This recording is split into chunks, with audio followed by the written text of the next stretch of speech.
Connect. It started. Okay, great. Thank you. Thank you, Adil. And Assalamu alaikum, everyone. Welcome to the series of webinar Beyond Firewalls. We have exciting webinar lined up for you guys. So I appreciate everyone taking your time out of your busy schedule, and especially to our esteemed panelists. I'll introduce myself first. My name is Syed Muneer Bakht. For anyone who doesn't know me, I'm part of NET's international group as a global head for products and tech strategy. And today we have honorable panelists with us, Mr. Javed Jabbar. Everyone knows him. He's a highly accomplished cybersecurity expert, specialist, evangelist with over 25 years of dynamic experience in information and communication technologies, cyber risk management, ransomware, incident response, IS audits in telecom and banking sector primarily. And he's been widely recognized because of his deep technical expertise and around cybersecurity and governance and project leadership. He currently is serving as a Chief Information Security Officer at U Microfinance Bank, and he is leading the bank's cybersecurity strategy, governance, and operational resilience programs.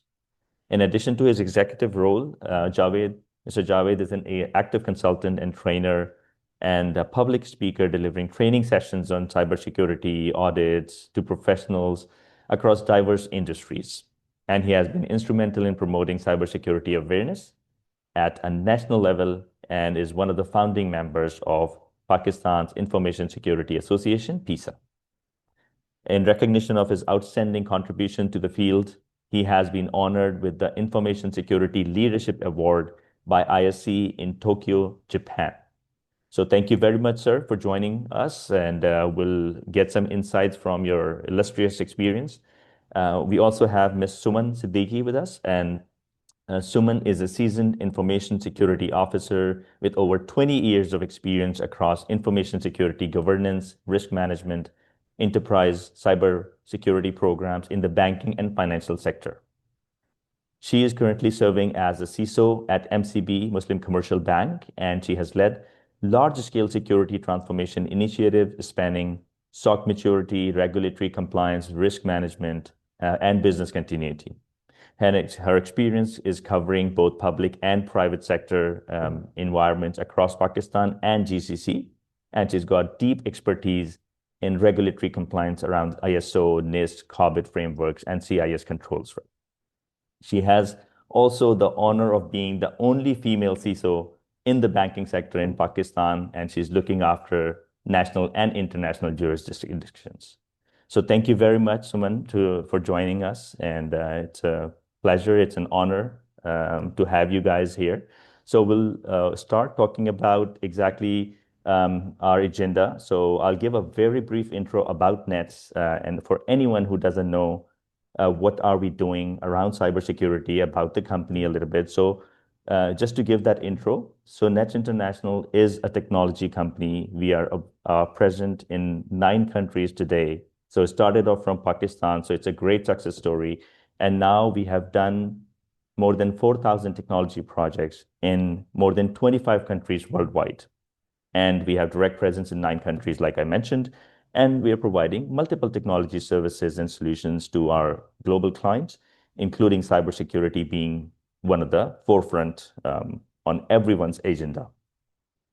So with that, we also have Mr. Hamid Ali, who is our senior cybersecurity consultant, and he's leading the cybersecurity practice across NETS Group in all the countries globally. So again, thank you everyone for joining with us. And what we will do is we will have Ms. Suman talk about a little bit about her intro, about her experience, the challenges that she is seeing across in the industry. And we'll go to Mr. Javed and get some insights from his experience and the trends that he's seeing. So Ms. Suman, please, if you can Thank you, hopefully. everyone. Yes. And thank you, Muneer, for the kind words and introduction. And Assalamu alaikum. And the introduction has been given by you, Muneer, is very much on spot that I've been into this IT and security field for the past 20 years now. And being the CISO of one of the largest retail bank of Pakistan, which is more than 7.5 decades old bank, is equally challenging. It is not easy to be CISO for such a bank, which has a name, a legacy. And when you talk about cybersecurity, any kind of misinformation, false information, incident does not only impact the bank and its working, it is the whole group of companies behind us, and also the name of one of the largest bank, which we are keeping with sanity till date, is very, very challenging. So yes, with all the things happening here and there in the world, with the threat landscape being increased evidently, having AI being played the role into offensive and defensive, both of the environments, and then having the clouds, the multi APIs integration into different system, it is a burning seat. It is not just a hot seat. It is burning 24/7. You are on the toes, live there with your teams. And not just this, that you have to safeguard the bank, the integrity of it, the regulatory compliances. It is not easy at all. So for me, cybersecurity or securing the bank is not a destination. Basically, I'm in a discipline, in a journey, which is leading towards the security every day. So it is a everyday continuous motion when we talk about security. So here we are doing our jobs, doing the work we love. At least I love my work. Every day I come up with the new things, with my teams being engaged with me every day. We look for something new to handle on. So yes, this is how we go about it in a bank like our size, which is not just only in the Pakistan region, but we are operating outside of Pakistan as well in international jurisdictions. So yes, we just not carry the legacy of this bank alone, but the state as well. And Alhamdulillah, in last year, we have represented ourselves from MCB as a state representative to IMF as one of the leading bank doing well to do in cybersecurity. So it was equally a privilege and honor for me and my team to representing the state in front of IMF for the practices we adopt here in MCB, what kind of work we do. So we take a lot of pride with humbleness. Yes, because as we speak, the moment I'm speaking, we are secure. The next moment, I don't know where the story goes. So yes, it is equally challenging being on this position and working every day on it. So Muneer, any other question on other than this? No, no, thank you for the great insights. Definitely, we'll talk deeper into what are the kinds of trends and challenges and specific areas which are on your forefront right now. So we'll talk about that. I'll just take a moment. We'll move towards Mr. Javed. And Mr. Javed, if you can hear us, thank you very much for joining again. And Thank you. so I just wanted to open up if you want to share exactly what kind of trends or challenges, any priorities, because I'm sure our audience would want to hear from you as well on what are the things that you are seeing in the industry today. And we have audience from different industries, so maybe we can talk a little bit about banking and in general overall cybersecurity trends in Pakistan and what should people be doing. So anything from your side? Thank you, Muneer. First of all, thank you for that wonderful introduction. And like you said that, and in fact, when you introduced and gave my biography, it's been more than 25 years now for me in this industry. And out of these 25 years, it's now around 19 years in the information security field. And I have seen various organizations, and in fact, I have seen the journey of information security in Pakistan. Even after seeing for around more than 2 decades, I still think that the information security is still an infant stage in Pakistan, and it is still a long way to go. Because in even in 2025, I think there are only two drivers, and that drives the information security initiatives in any organization, especially in the banks. One is the regulator, and the other is the cyber incident. And unfortunately, as a nation, we are a reactive nation, and we always take action when there is an incident, and we don't take any proactive approaches. So, this is what I have seen in my career. And once there's a cyber incident that any organization faces, then everyone just jump in and try to implement all sort of controls without realizing that what is really necessary and what can be seen as an optional control. But the next year or the year after that, next year, things started to get towards laziness, and management started to again think information security as a cost center, and start raising questions that why do we require this control, why can't we live without it. So this is the main challenges that I have found in the Pakistan industry. And people, unfortunately, are still learning and still realizing the importance of information security. Uh, they don't think that information security is basically saving them from any loss in terms of direct financial or indirect financial. Rather, they think that it is something that in which they are just putting money, and they're not getting any tangible benefit out of it. And that is the main issue. And that is why in today's world it is still considered as a call center, not as an enabler. Like we have seen a journey of IT from being a call center to an enabler. So this is the same thing that information security is facing right now. So these are the main challenges that I have seen throughout my career. But again, thanks to the cyber attackers, the importance of information security is growing, and one day we might see that information security is seen as important as any other business function in the organization. So this is my 2 cents on this topic, and I think as we move on to the webinar, we may discuss more things as well. Definitely. No, thank you very much. I think that sets the stage for the remainder of we had some audience questions pre-submitted to us, and there might be some questions that come up on the go, so we'll take those. And thanks for the details. I'll just go back to Ms. Suman for a minute. And Ms. Suman, so what are like your top priorities? Like, what are the top three trends, for example, if you talk about cybersecurity? And I know SOC plays a big role. And what are the top three primary challenges that we are talking about, or you are challenging, you're facing those challenges with your teams and that you're trying to combat, and like what's on the top of your agenda?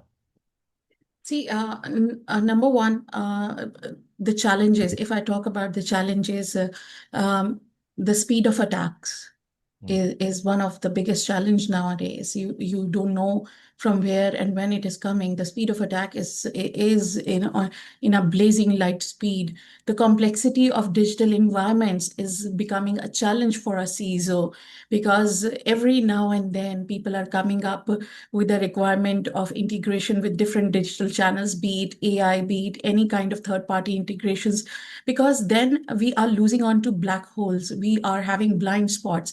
And having said that, the third most persistent challenge is the human and process gap, which is causing a lot of complexity, increasing the complexity of the challenges or the situations we every day see, from the misconfiguration to identity weaknesses we are talking about, unpatched system, and especially when we're talking about many of the banks, like digital banks are coming to Pakistan, the digital transformations, as I told you, the environments are getting very, very complex. So these challenges obviously make us on the toes all the time. These are giving us hard time to work around the clock and to see where it is happening. Yes, these challenges can be addressable, but obviously we are in this environment, and be it Pakistan or anywhere, no one is in an equal speed with the speed of attack. The defense is not in an equal RPM with the attack RPM. We are not matching that, because those are generated. Few of the things, the ransomware, the exploits are already built. You don't know from where it is coming. Being in Pakistan and the GCC countries, the much I have experienced in, the security architecture is not taken very seriously. This what I have realized in the past 1 year, and we have in this bank have started working on our security architecture. So, why? Because we don't want to have blind spot and surprises anytime any of the challenges hits us. So yes, if I tell you that these challenges I have grabbed 100%, no, nobody is ever ready for any challenge. You sleep, the next day another challenge is there while you're sleeping. So you are not matching the speed of the offense and defense. That's the biggest challenge we have. No, I'm sorry absolutely. if I'm missing on to any part of your question. No, I think you pretty much nailed it, and we agree. Of course, I'll let Mr. Hamid also shed some light on that in going forward. So, these are the kind of things that we are seeing from our customers. They're talking about the same, the gaps, and talking about gaps. Maybe I'll take a word from Mr. Javed as well at this point. So I'll just Mr. Javed. So I'm sure you've been listening to all of that. So the gaps Yes, that we were talking about. Yeah. Yes, Muneer, I've been listening, and Suman has rightly pointed out one of the biggest challenge, that the speed of the offense and the defense is has a major difference. Unfortunately, in any organization, no matter how many resources do you have, you cannot update yourself as fast as the attackers are updating themselves. So this is the biggest challenge, and I want to add one more challenge in this thing is the available resources and their skill set that are basically your soldiers who are required to fight against those attacks. So this is another very challenging thing to get a good resource having a required set of skills and who can withstand the advanced type of attacks that are coming in. So this is another challenge that we face, and in fact, this is the challenge that makes us, think twice to move towards the managed services instead of having in-house resources to fight against those attacks. So this is the thing. But again, having a managed services is another debate because the skill set over there are also not up to that mark, and they also have these kind of challenges at their end. But at least the resource turnover challenge is overcome through that thing. So this is my additional point as far as the challenges are concerned. So these are the main two challenges that I have found, and because of which it keeps you awake in the night as well because you as a chief information security officer, you are always on a hot seat, and you are always thinking that you're not ready, and any attack could come and may not be detected timely, and you can face a really damaging things across your organization that can in fact cripple your organization. Yeah, 100%. I think that's well put. And we are also debating with our customers that how, like, was there a managed services model is better or having an in-house operation center like a SOC or NOC related. So that's definitely a constant conversation. Um, Yes, yes. Yes, so definitely I'll go to Mr. Hamid for a minute here on this topic because I know it's very close to his heart and he's talking to a lot of customers around the managed security services. So Hamid, if you can shed some light on what is the things that you are actually looking into with customers around the managed services? Are the customers, especially in Pakistan, or we have global audience here on the webinar, by the way. So you can talk about the global perspective as well. Are the customer more interested in going for the managed services and outsourcing, or whether having in-house? Like, what exactly are your views on some of these comments shared by the panelists? Yeah, thank you, Muneer sir. Obviously, as we are talking about the managed services and different trends and insights about the cybersecurity, we quite better know that in the current era, the most persistent challenges are like talent scarcity, high operational cost, alert fatigue, and inability to sustain 24/7 operations, be it NOC or SOC. So even a well-funded organizations even struggle with analyst burnout and skill gaps. So as a result, many customers are now basically adopting managed SOC services as a strategic necessity to ensure not just continuity, be it consistency, resilience, and rather than a cost-driven outsourcing decision. So the biggest challenge with a SOC isn't just technology; it's basically about sustaining it. Organizations mainly struggle with people, process, and scale. Hiring and retaining skilled analysts for 24/7 operations is difficult and expensive, obviously even when tools are in place. Many SOCs basically lack mature processes, be it well-tuned use cases, playbooks, and consistent response. So that it may basically leads to alert fatigue and slow decision making. That is why basically many organizations are, including banks and other sectors as well, are moving toward the managed SOC or be it the MSSP model. So to basically gain immediate operational maturity, access to specialized skills, predictive costs, and round-the-clock coverage. So while the internal teams stay focused on risk governance and business priorities. So in my view, obviously the trend for managed SOC and MSSP is basically being increased, not just in Pakistan, it's basically with the globe.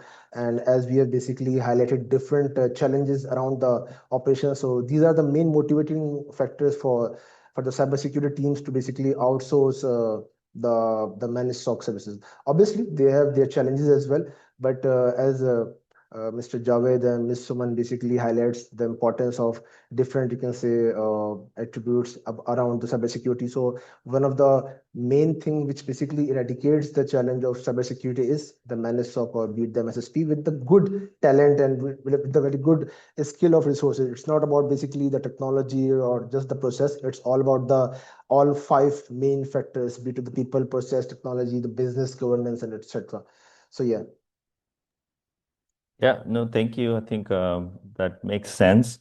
And you're talking about the managed SOC, so that reminds me of a very common questions. A lot of customers ask us like whether having in-house SOC versus outsourced SOC. So the pros and cons and also maybe let's take that question to Ms. Suman. And Suman, if you can just maybe highlight what do you think as obviously being an industry and evangelist, having an in-house SOC versus outsourcing the SOC operation, what are the pros and cons and what should be the strategy? What is your recommendation? What Well, organization? you are asking a question from a CISO who is not into any kind of managed SOC services, be it any kind. So I think if I'm right, I'm the only bank in Pakistan which is running in-house SOC, which is not managed by any of the MSSP. It is not because we are very confident. It is about what we see as a SOC is. So for me, SOC is very, very important. It is not some kind of a team who is just having an eyes. They are not the gate watchers. They are not a team to send an alert from here and there. So for me, SOC is very different when it comes to this concept. This is why at my bank, I'm not talking about the general practice. It is the practice I have adopted in the past like 2 years, that I have separated my SOC team from my cyber threat and intelligence and hunting team. Both are different. So we are not even combining these two teams together. I think I'm running one of the largest SOC in the banking industry with 35 people all the time, with all the manpowers and the technologies and tools available. But yes, when I talk about managed services, we also require it.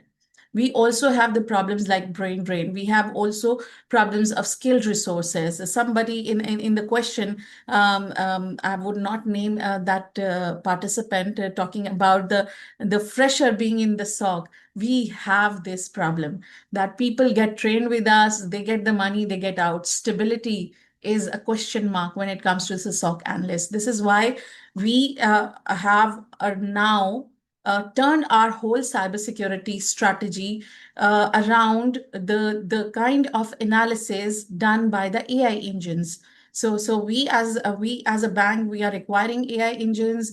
We are deploying it so that it is not just a simple kind of a traditional SOC as a watch list, but we are talking about next gen SOC, which will predict, prevent. They would draw the patterns, the impact analysis, and for me now, it is not about how many alerts the SOC has seen. It is how speedy the response is, the prediction is, the process of getting it noticed for the remediation is. So it is. We also need MSSPs. We need help to modern to get into what we have done from the part of this, you can say, the MITRE attack and defend frameworks alignment into our tools and technologies. So it is very, very important. Sometimes we also need skilled resources, which we as a company would not be able to have it in time. So they have rapidly, they are rapid in providing the resources. We get the right skill onboarded. And that's not about it, that we only require skill to be placed. We talk about the behavioral analysis and everything. People take time to get trained onto those concepts. And we as a bank, apart from doing our BAUs, from the regulatory compliance, we don't have that time to focus on few things. Then comes in our service partners. Then we call on people to help us with some of the assignments in our SOC. So yes, MSSP equally plays the part. But when it comes to the pros or cons of having MSSPs in the bank, I always believe the KPIs of MSSPs are very critical to monitor, because the people who are on the bank payrolls, or they are only looking on to the MCB SOC requirements, would be different from their mindset, the perspective, than from the shared resource, which is also looking after Javed's SOC as well, including MCV SOC too. So the attention is diverted. The KPI, the reporting, everything matters a lot when it comes to MSSP. So we as a bank has a very high expectation when we are hiring service partners. I don't call them managed service partners because I'm not having a managed services, but I do have service partners with me which provide services for us. So this is, I think, one part of your question. I'm forgetting about the later part of your question. If you can repeat it for me. No, so that was around the SOC strategy, and like, we all pretty much answered it already. I think Yeah, it is fast speed prediction, prevention, and as I told you, we are not the gatekeeper, so we have to be proactive. So all that kind of AI-based simulations, breach simulation attacks we are doing right now, we are doing. So we are predicting onto what is happening in our environment. We are continuously performing that. My SOC team is performing it. And this is why we have differentiated between the SOC and the intelligence and threat hunting teams, so yeah. that they do their jobs as a proactive partner of the bank. So they are doing something else. They are the SOC team is doing their jobs when it comes to meantime to detect. So for me, it is important when it comes to that how good we are at predicting it and preventing it before it happens to us. No, sounds good. Thank you very much. Appreciate the detailed answer for sure. Um, Mr. Javed, I'll just maybe take that question and Mr. Suman's comments forward. That you around the managed SOC in-house versus outsourced, and we constantly debate into obviously having our own in-house SOC. You need to always catch up on the compliances and regulatory things that you have to maintain on year, right? So what's your take on that? Like, and what's the role of AI, role of MSSPs, and what should be like having in-house versus outsourced? What's your suggestions or recommendations based on the industry best practices? Well, first of all, I like to add one thing that we are also maintaining our in-house SOC and with our own resources. And in fact, I have seen and managed both of the models, the MSSP one and the in-house SOC. So I have seen the pros and cons of both of the models. The challenges that I have found in the in-house SOC are basically there are two challenges. One is the retention of the resources and to then replace that resource with a good, skillful resource. And the other thing is that the resource that is onboarding your ship and during the whole tenure, um, his or her knowledge will be restricted to that particular organization. Well, as far as the MSSP is concerned, the first challenge is overcome by the MSSP having numerous more resources, and the other advantages that we get is that these since the SOC analyst sitting at the MSSP end is looking after many other organizations and experiencing more type of alerts, so it can give you more additional value when it comes to developing new use cases, developing new threat alerts. So that particular SOC analyst can really help you on that aspect as well. So this is what I have seen and have experienced myself as well.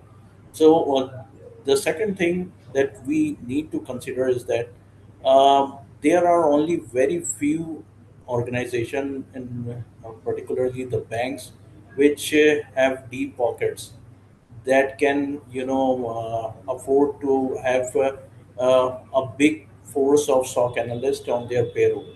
But unfortunately, the majority of the banks, which are mid-tier banks or the low-tier banks or the microfinance banks, unfortunately, they can't afford to have too much resources as a SOC analyst on their payroll. So at that time, and because of this challenge, I have seen that they are running their in-house SOC on a bare minimum resources. So the most horrifying nightmare for the SOC manager, or in fact for the CISO, is that one fine morning, a resignation from a SOC analyst might be in his mailbox, and he will again be thinking that what's going to be happen and how he would run the 24 by 7 shifts, because SOC monitoring is a continuous thing and you need to run a 24 by 7 shift. So you cannot bear sort of a horrifying reason that any SOC analyst just left you, and now there is no SOC analyst to cover up the shift for that particular SOC analyst. Then you will be facing a gap in your SOC monitoring. This is a very big nightmare for any CISO or SOC manager. But as far as the MSSP is concerned, you overcome this kind of fear and you get the 24 by 7 continuous monitoring. But again, at the end of the day, there are again some advantages of the in house SOC as well, because of having the resources in your particular organization keeps them aware of the threat landscape that is being faced by your organization, and they can concentrate on that particular threat landscape. So, like I said in the beginning, there are advantages and disadvantages of both of the model, and that is the reason that this debate is going on for long now. But the organizations are realizing the importance of MSSP, and we have seen a shift from in-house SOC to the MSSP outsourcing of the SOC activity because of the advantages. Yeah. No, thank you. Heard loud and clear, and I'm actually taking some points as well, learning from you guys and your experiences. So thanks. I'll go for to Hamid for a minute to take his views because I know Hamid's team has been involved with multiple, not just banks, but other customers from different industries as well, in doing a lot of these maturity assessment for SOC. They even have resources placed in customers SOC who are they are monitoring KPIs 24/7 based on SLAs and all. They're doing a lot of VAPT. They're doing a lot of MDM solutions for customers. They're doing a lot of SOC gap analysis and also Hamid, what's your point? Like, how are you helping clients, um, not just in Pakistan overall? What are the key areas where you are adding value to banks as and maybe if you can give some examples, something that you've done recently, that'll be really helpful. Hamid, you're on mute, I think. Yeah, sorry. So thank you. Like since we are talking about the managed SOC and MSSP, obviously, if we talk about the evolving side of the managed SOC, obviously, like particularly in terms of detection, response, and accountability specifically. So on a specific note, obviously, customers are basically moving toward and beyond the monitoring SLAs. Basically, they now just expect a clearly defined MTTD and MTTR metrics, escalation ownership, incident response coordination, and so many other things as well. Globally, there is a shift toward the shared accountability models where MSSP is measured on outcomes and response effectiveness. They are not just basically evaluated on the basis of alerts only. So the customer expectation around managed SOC SLAs have clearly shifted from activity to outcomes, and it's no longer enough to basically provide 24/7 monitoring and alerts only. So now customer expect a high confidence detection, faster response as discussed by both CISOs, and obviously a clear ownership of all the incidents. So SLAs are increasingly focused toward these metrics and with coverage across endpoint, network, cloud, identity, and so many other factors. In many cases, clients basically also expect a guided or active responses, not just escalation. So you also basically talk about the SOC assessment, like a few years back, like SOC maturity assessment and the CMM model has introduced. And obviously, we've been doing the SOC assessment with the banks and so many other sectors as well. The main gaps which are basically consistent across different firms, be it like regardless of the geography, are basically quite consistent. If I talk about the gaps, the most common issue when you talk about the SOC assessments is the basically use case maturity, be it SIEM or even the EDRs are now deployed across organizations rapidly, but detections are outdated or purely tuned. So other common gaps basically include poor log coverage, lack of contextual correlation, minimal threat hunting. There are so many incidents like there were undocumented response playbooks and the lack of integration between the security and the IT operations. So these were the key findings which I've observed across different geographic. And to name a few, obviously, there are other gaps as well, like the absence of formal roadmap of the SOC, obviously, Nets basically typically provide and addresses these by aligning people, process, and technology through phase-wise SOC maturity plan, and which is basically supported by the managed services as well. So obviously, many SOC lacks a true continuous improvement cycle, but using a metrics for reporting rather than improving outcomes. So this is my perspective from like not just a managed SOC, but from the SOC assessment perspective, because both are two different part, but assessment part is obviously quite necessarily to gauge the outcome and the what SOC is basically doing, and to basically gauge it from the five domains, be it the service, people, technology, process, and governance, and the business perspective as well. So yeah, these were the two part from the assessment and the service provisioning perspective. Perfect. Thank you. Thank you, Hamid. I think Ms. Suman wanted to add something. Suman, I saw your Yeah, hand up. I just wanted to what Hamid said, and we discussed earlier the challenge, and also when it comes to the MSSP and the own SOC are the orchestration and correlation that capability. So at times when we hire MSSPs or we get into the hybrid model, we somehow lose onto the correlationing and orchestration of the security and technology when you talk about the SecOps.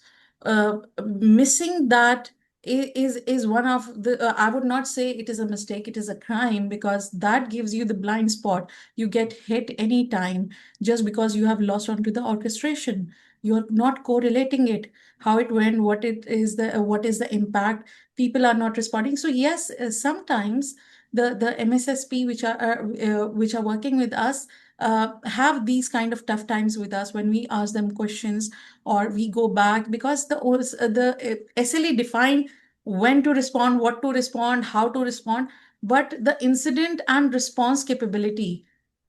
management and response capabilities are a shady areas. We cannot segregate between somebody who is responsible or not, because in the end of the day there is no clauses of penalty when it comes to MSSP, that any incident happen being MSS being there and monitoring for us. So there are some challenges with it, and I'm not bailing out at all on the owned SOC as well. We also have the blind spot. We can miss out the orchestration. Sometimes we are unable to correlate the whole of the thing. So the 360-degree view of SOC is very mandatory, be it MSSP or you have your own local SOC. So that was I was trying to add that orchestration and correlation is the key when it comes to security. Yes, 100% agreed. And Uh, yes, Mr. Muneer, Javed, you want to just. yeah, Muneer, one thing that I want to add is that organizations that opt for MSSP, uh, it is not mandatory, or it is not something that the organization just put their responsibility on the MSSP and go to sleep. Yeah. You also need to be active, and you also need to be in continuous communication with the MSSP in order to get a real fruit out of the services. You cannot put your burden on them and feel relaxed. In fact, at the end of the day, the responsibility comes on the organization. It is not on the MSSP shoulder. So the organization needs to think on these lines as well. Definitely, no, 100% agreed. And this is something that we are also seeing, that having a hybrid model where both MSSP and the team, the client teams, are working hand in hand together, and it's a joint shared responsibility. And of course, then they have to work closely in coordination with each other, not just in the silos, right? So 100% agreed. Let's take the discussion to slightly different route. We have a lot of questions on the chat, and some of them are slightly interesting as well. We will take some questions, and any questions that we could not answer, we will get back to them offline. So I'll pick some questions, and maybe you guys can shed your views on them. The first question that I have is, we have heard in news about multiple attacks on banks and reported that Pakistan banking users' data is available on the dark web. What's your take and advice for banking users, as this is not issue because of the banking user? So, Mr. Oman, if you want to take that first, and then we'll go to Mr. Javed, take the same question See, from him. Muneer, nothing out there is always true, and Yeah. nothing and not everything is false. Okay. So when it comes to the banking data being available on the deep dark web, what is the authenticity of it? Who is claiming it is the right data? We have seen it in the past with the few big names in the banking industry that their data is available on deep dark web. But it is not that the bank doesn't have the responsibility to go and not talk about it. But if that is true, we will be the first people to tell our customer that your data is compromised, because that is equally a security risk for us, because that compromised data is sitting into our environments. Why would we let that hamper us in any manner, in any way, if that got leaked? The second thing, like me, many other banks are using attack surface management solutions. We are continuously scanning the deep dark webs for the data dumps, for the credit card informations, for the credentials which are got scraped out of their banking application apps. Me as a bank security head, it is my responsibility that my banking app does not get reverse engineered. It cannot be played on jailbreak devices. The code cannot be obfuscated, and so on and so forth, right?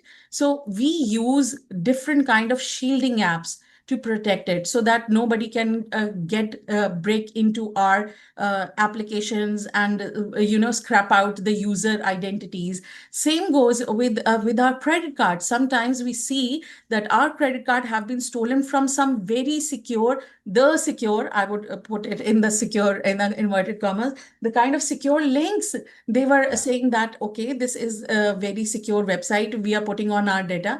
We have the whole links of it where it got compromised, and then we have our own cycle of replacing those cards, blocking it, talking to the fraud teams and things like that. So CISO job is not just to have the information and say no to it. It is also to remediate and to guide the whole organization on how to filter out such noise. Every now and then we get to know, is this bank data has been hacked, this bank data is available on deep dark web. Who is claiming it? If it is the case, we have millions of customer, we have to prompt our customer to change that.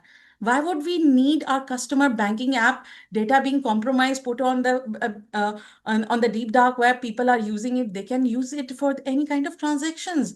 So not every news is right. Not every news is to be accepted that, okay, this is Pakistani bank, this is meant to happen. You never know what is happening in Pakistan banking industry, how regulated it is, how strict actions we have, the penalties we face every day, the questioning we have from the regulators. It is immense.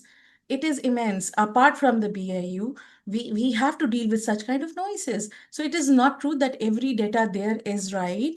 And it is also equally not false that all the data is wrong. So I believe you need to talk to your bank first, that if it is right or not, rather than Yeah. believing it and widespreading it. 100%. No, this is a common misconception, and a lot of people they spread the fake news and stuff, right? So, Mr. Javed, I'll take slightly different question for you, and it's similar, but it's slightly different. One of our attendees, they're asking that okay, so this is on a high level, do banks monitor mobile app logins in real time? And what kind of security signals are typically being considered? So I'll take that from Uh, well, in 2023, State Bank of Pakistan has issued a regulation regarding enhancing the security measures over digital channels. And in that particular regulation, the State Bank has made compulsory for the bank to deploy an enterprise-wide fraud management solution. And because of these type of solutions, the banks now have the capability where they can detect any anomaly in the transactions coming from digital channels, be it a mobile app, be it a ATM channels, or any other e-commerce channel. So, like for example, if there's a transaction happening in Karachi, and in just 5 minutes there is another transaction from the same card happening from Islamabad or Lahore, then that particular solution can detect that anomaly and can take action accordingly. So banks are definitely working on these kind of things. See, one thing that you need to consider is that in security, there is a saying that the security is as strong as its weakest link, and human beings are its weakest link. Unfortunately, we have seen that the majority of the data that is compromised, whether it is a credit card data, whether it's a transactional related data, or whether it's a credentials for any mobile app or the internet banking or any other channels, there is a human factor involved in that particular thing. We have come across even those kind of cases where the user has voluntarily given his or her credentials and the confidential information such as OTPs to the fraudsters. So these are kind of issues that are uprising, and in fact, we are seeing a new kind of techniques and new kind of challenges day by day on these fronts. And banking sector is taking all the required controls that there can be and that they can deploy in their means. So, Munir, this is my input No, on this I thing. agree with you. And there was another similar question around that. So you covered that as well. Like the question was around the securing the banking apps. And there have been multiple incidents where customers' data have been leaked. So you pretty much covered it already. I Munir, don't. we all bank have a guarding apps, guarding Yeah. solutions on our apps. The Mhm. SDKs are integrated. It is getting part of our DNA in the digital environment. We cannot just let our apps out, getting it Yeah. reverse engineered, and people start using it in a way they want it. So, be it a product A, a product B, we are safeguarding it Yeah. for somehow. Yeah, for sure. And there's, I think, common misconceptions. Users, they think that, okay, the banks should do more in securing because every now and then there's some news that got out. Okay, whatever data has been out. But then obviously there's a lot of effort that you guys are doing behind the scenes to make sure that those platforms, the data, everything is secured. So yeah, I think it's Munir, just about, Munir, yeah, this is the very good sentence that you have chosen. That it is the expectation of the end user, yeah, and they expect that all the controls should be deployed at the bank's end, yeah, and any fraud activity that is being done on the user accounts or in his or her debit card or credit card is the whole sole responsibility of the bank. yeah. But in reality, the picture is not that rosy for that end user, Yeah. unfortunately. Yeah, I mean, they go on different platforms online. You never know where they exactly provide the data, and there's so many scams and stuff. So eventually, it's a shared responsibility, is basically what you're saying, Yes, right? So yes, yes, yes. definitely, definitely. Okay. And yes, one of the question that if we real time monitoring our app logins, yes, we do. We exactly know when you logged in, from where you logged in, what IP it was, how quick the response it was, even it is in millisecond. Yes, banks do that. Yeah. No, thanks for covering that, actually. Yeah, thank you very much, Mr. Suman. One Yes. of the other question. Okay, let me see. There's so many questions, so almost overwhelming. We can't take all of it, but we'll maybe share these questions with you guys. And if you guys can provide your comments offline and we'll share them back. We want to make sure that we answer each and every question. So we'll do that. Now, question about AI.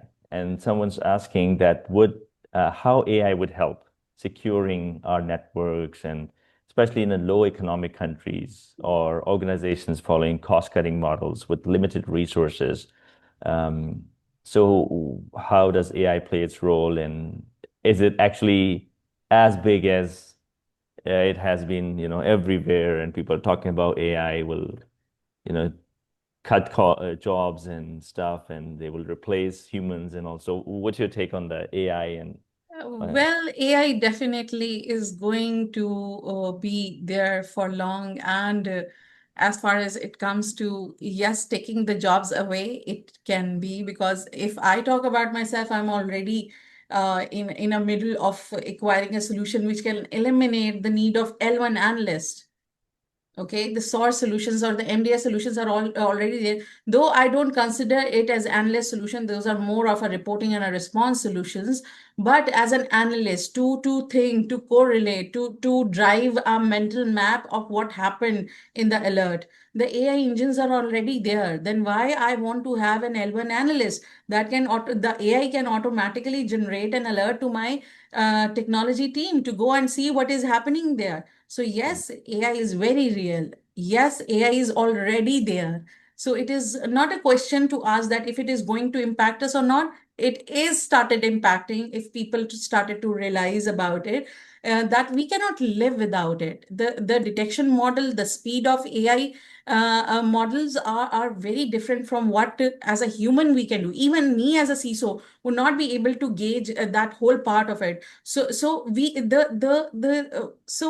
as CISO, we are shifting our focus uh, from like controlling the AI, but we are somehow using it to harness and govern the SOC functions, the security function. It is not just the SOC which requires AI. It is not just the threat intelligence which requires AI. It is more of many other things where we need to correlate things, where we need to talk about the security. Sometimes there are security process gaps which are not being identified by the SIEM or SOC. They are just up there to check the result of it. But how it is initiated, it cannot be done without getting ourselves deep into the process of the security. So we need to understand AI is very much there. And yes, L1 analysts are going to be part of history in the next 2 years. If people who wants to have a good career in security, especially when it comes to offensive and defensive, being in Pakistan, being in the banking industry, obviously we are on the defensive side. You need to develop your defensive skills. You need to know what prompt you have to give to AI to make it work for you, harness it for you, not just enabling it with a click of a button that, okay, AI is on. No, it is not the case. Still, it requires, AI would not work itself until we prompt it. So Yes. they need humans to get prompted with. So AI is reality. Yeah, for sure, for sure. I agree with you. And there's so many AI solutions and services, it's all over the place, definitely. We internally use AI so heavily now. We don't have like the basic junior analyst anymore. I mean, so it's definitely scary, but we have to, I mean, accept the fact that, it's Uh, very real. Yes. Munir, one thing that you need to understand is that you can leverage AI on those processes which are repeatable. Right. Processes that require a human decision cannot be replaced by an AI at this moment.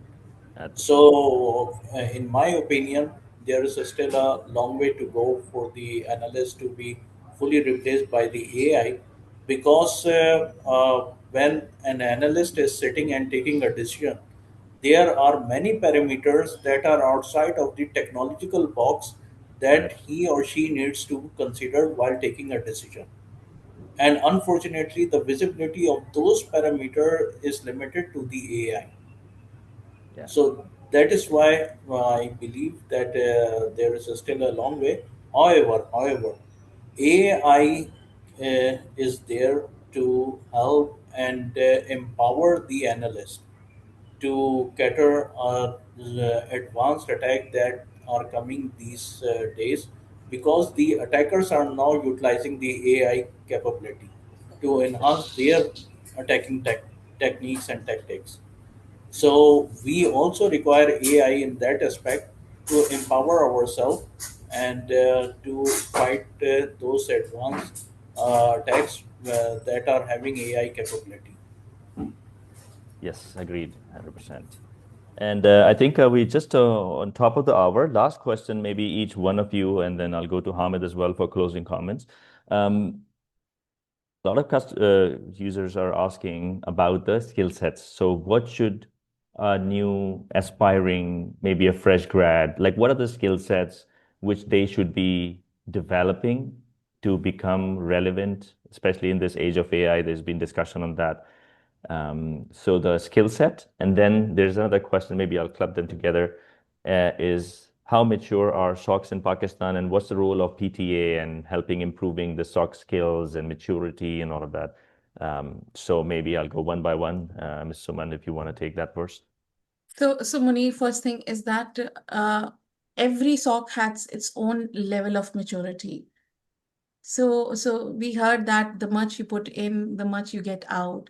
the much sweet it is, the much sweeter it will be.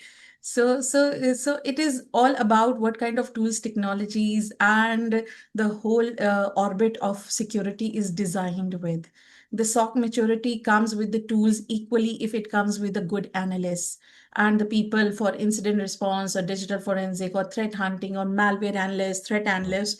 So what I have seen in the past 6 years into banking, we have seen only the people who are called in as L1, L2, or L3 kind of analysts. But for the past 2 years, I have broken that myth for us in the bank. We are having threat analysts, we have malware and TTP analysts, we have incident responders, we have forensic specialists getting in on board. So these every part of this organogram, when it comes to security organogram, it has its own skill set to be done with. One day, one of my ex-colleague came to me, he's from SOC, and he told me that what advice you will give me to pursue my career for a higher rank into the security. And I said, if I would have been you, I would know from the raw log that which machine, which OS can produce this log for security. Right. I Yes. would master my skill in the log reading. I would have not gone to IT people that which device you are putting it. If it is a Palo Alto firewall or for Fortinet a firewall, it is from the log itself. I would have trained myself to the level that from the raw log, I can tell you that this kind of log can be thrown in this situation by this device. Yes. That is the kind of skill you need when you come into the security. But unfortunately, in our country, most of the cybersecurity people are either doing their masters or specialization in encryption because they have PhDs in encryption into their academic faculties. By the way, I've been Nets have been my faculty member back in 2004 and 5. I have advanced networks subjects from the real people having the real knowledge and hands dirty with the things. So they need to get themselves aligned with the right kind of mentors. We are very shy when it comes to being a student, reaching out any senior that they can guide you, they can help you make your career and give you a pathway. People should ask question from the people like us who are like almost done with their careers. They have reached where they have reached. They have experience of lots of years with the kind of environments, the exposures we have from worldwide. People need to ask this question that what exact skills I want to have.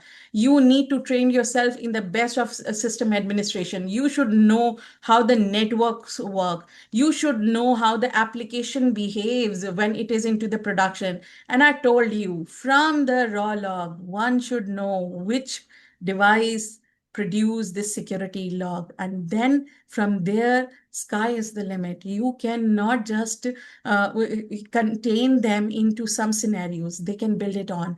So the analytical skills, the critical analysis skills are really very important.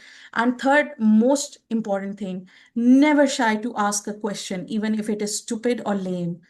So you have to be fearless, you have to be shameless when you want to build a career. But unfortunately, in our country, most of the students work for a job to earn money and not for a career. So Yeah. this is my plea with everyone that please, first 4 or 5 years, please don't run after money, run after skills. The exposure the organization is giving you, the kind of opportunity they are giving you to do things, the like you would not have such kind of big infrastructure and security deployments in every bank have their own kind and size of exposure and technology spectrums. So get yourself trained on it. You are getting paid of getting trained, doing work, making mistakes, and getting bailed out of it. Yeah. So realize your opportunity Utilize. Yeah. when it comes to it. Definitely. No, that's very important. I think a lot of customers, a lot of users are actually in the same boat. They don't want to ask questions, and we get that a lot as well. So, with that, Mr. Javed, what's your advice? What's your comments, skill-wise? Anything you want to share as a last? Yeah, Muneer, I would like to share my thoughts on the skill set that the newcomers should develop in themselves. First of all, they should develop the cybersecurity skills and the AI skills, because in today's world, both of these fields are complementing each other. Especially the AI is complementing the cybersecurity professionals, because the cybersecurity professional can leverage the agentic AI capabilities to enhance their skill set, to enhance their day-to-day task and the operation. So this is my recommendation for the newcomers, that they should focus on these two things. In fact, now the curriculum of cybersecurity and information security is enhancing with the AI as part of their course subject, and because now both AI is becoming the integral part of the cybersecurity information security. So the cybersecurity professional should focus on these two fields while making their career, and it will really help them to advance in the cybersecurity or information security field, the AI thing. Yeah, for sure. I think lots of students are listening right now to you, so definitely the message is passed Yeah. on. So thank you for that. Appreciate both of your time. Hamid, any last closing comments from Yeah. your side? What do you want to? Yeah, completely agree with Mr. Javed, and absolutely with the what Miss Suman said. Basically, you have to build a passion. You just don't have to basically be a, you can say, a SOC guy who just monitor the SIEM only, because SIEM is now the old school thing, and it is basically evolved and transformed into so many other technologies as well. So don't go for the basically products specific. Go for the technology, and on the back side of that, build a basically a strong fundamentals, because Nets is basically doing like from so many years. They are basically teaching students like the freshers the CSR initiative, which basically they charge like a free of cost thing. They basically build the fundamentals of cybersecurity. Behind that, they basically build the system networks and the different OS perspective thing first, and then basically they move gradually toward the cybersecurity. One thing is very essential for the cybersecurity career, whether it's for the offensive side or the defensive side. You have to build a passion, and until unless you don't have the fundamental clear, you cannot just basically go towards the different ranks of the cybersecurity. And from a defender perspective, you just don't get the good defender until you basically think like attacker. You have to be on the offensive side as well. Build new tools, as our panelist said, that leverage the AI skills. It's everywhere. It's basically free of cost. I remember the time when like 20 25 years back, you have to go through the Linux books and all the commands, and you have to basically keep the cheat sheet with you for all these things. But now it's just on the just the touch of the Tips. command or prompt. You can basically get all the things on a single command basically. So leverage those skill and learn the basics. Don't just move toward the career especially I want to basically emphasize on thing obviously it's a very controversial thing when I basically interact with many leaders in the cybersecurity. And don't start your career with the GRC thing. For the GRC part, you have to basically go towards all the process. You have to get your hands dirty, as Mr. Suman said, that you have to go through the process, go through all the essential skill, be it to the blue teaming or defensive and offensive thing. And after a few years, like you can basically go toward that part as well. But don't start your career from that part of your career. So this is what from my side, that build a passion, build a basically good fundamentals. And obviously we are about to launch again like on a quarterly basis, we are about to launch this time an offensive fundamentals for the newbies. And it will be basically from beginner to intermediate skill set, and whoever wants to basically join this course, they are welcome. And we will basically launch this for the global perspective. And we don't basically launch this course for the earning perspective, just for the information that we are doing for the CSR initiative. Obviously most of the people in Pakistan know that NETS has been around in Pakistan from last 25 years for the training side. Initially, obviously the national engineers was here for the different sector like the telecom, IT, etc. But NETS is here for the training perspective as well. So we will be launching that as well. And we welcome all the passion and the passionate people around the different global, not just in Pakistan, to join this course to elevate their skill set. Yeah. No, thank you. You bring up a very important point, Hamid. I almost forgot. So not just we are offering our security Muneer, service. Yes, yes, sorry to cut you. yes. Just wanted to add one thing. Ahmed mentioned the GRC thing. Yes. Yes, You yes. don't agree with that? Well, I have a different opinion on this, in my opinion, the GRC is equal as important as the technical skills. In fact, what I have seen throughout my career, GRC becomes more important than the technical thing because the GRC actually tells you that why this particular controls needs to be implemented and why it is necessary. Yeah. So unless and until you get the knowledge about the reason behind putting a certain control in a certain situation, you unfortunately won't be able to justify the cost and justify your value in the organization. So this is the actual point where the information security in most of the organization don't get that particular value that is required by the information security because of the lackness at the GRC side. Agreed, agreed. Governance is like, So yeah, has to exactly, be. You cannot governance govern is anything until you know exactly, it, how to govern, Yeah, how it is implemented, what is the exactly. impact of it. So Hmm. you cannot govern it until yeah. you know how it functions. Yeah, yeah. No, absolutely. I think I agree with both of you. And any technology, I think Hamid's point was more around learn a skill, whether it's, Teams. So from a technology standpoint, and then move into the GRC side of things, rather than starting from GRC and then not learning the core technology behind the scenes, which is actually driving that KPIs or monitoring of through the GRC and the regulations and compliance and all. But yeah, I think 100% agreed. And thank you very much, Well, Javed. my just last input, what Hamid has just said, to complement his career path, the suggestion about the career path is that if a particular individual wants to start a career in the cybersecurity and become a CISO, then he or she should have the flavor of both side, both of the Correct, world. correct, The non-technical side, which is a GRC, and the technical side, which is a offensive and defensive side. So correct. that particular individual will become a good CISO. Adding to what Jabbar said, never stop learning. Yeah, Yes, Never, ever. 100%.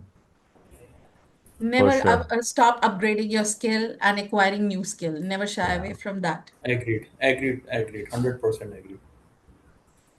No, no, agreed. Thank you very much. So, definitely lots of valuable insights. I personally learned a lot, and we have still some unanswered questions. So, we'll share them with If you you can guys. share those Yeah. questions with us, with the Yes. people we should be contacting with, so I would be happy to address such questions Definitely. because it is time we should go back to the people and give back to the Yeah. industry we are Yeah. building on. 100%. And this is what Nets has been doing. So we're running this series of webinar to educate. There's no any commercial benefit or anything. It's just to educate. There's so many students who want to learn from you guys, like from your experience, from your journey, right? So we keep running these series of webinars, and there's a mix of industry audience, there's a mix of their decision makers, students. So we bring them all together on one platform. Like Hamid said, we also starting some training courses which are free of charge for graduates and stuff like that. So we're doing a lot of This is a activities for very that. good initiative and from Net's side, and I wish you all very best of luck. People can drop me the questions in the LinkedIn or send it to you, and you can send it back to us, and I'll happy to address not just what you are contributing. We as a bank also take fresh grads every year. Like right now, we are hiring 20 fresh grads from the industry for the security team. It is Yeah, not for IT and security, just for the security team. So people need to see the right places to get in. We are ready to accept the new talent because the Gen Zs are more smarter. I believe we are the kind of a lost generation. yeah. Well, Old smarter enough or a now. little bit lazier. I don't know. I mean, I have two Gen Zs in my family, so so, so It's I a don't know. debatable thing. Yeah, maybe we'll need a separate webinar for that topic. Yes. Yeah. We need to learn that the Yeah. smart tricks, the street smarts trick Yeah. to deal with the security Yeah. situations. So Yeah. I'm happy to learn from them. Yeah, definitely. Okay. So thank you. Really appreciate your time. It's been such a pleasure, such an honor. You took out time from your very, very busy schedule. So greatly appreciated. And hopefully we'll be in touch with the questions and everything. Keep Sure, this why not? Thank going. you very Sure. much, and Thank thank you. you for all the participants who were part of this whole webinar. I enjoyed the questions too, and I'm looking forward to meet and talk to them as well.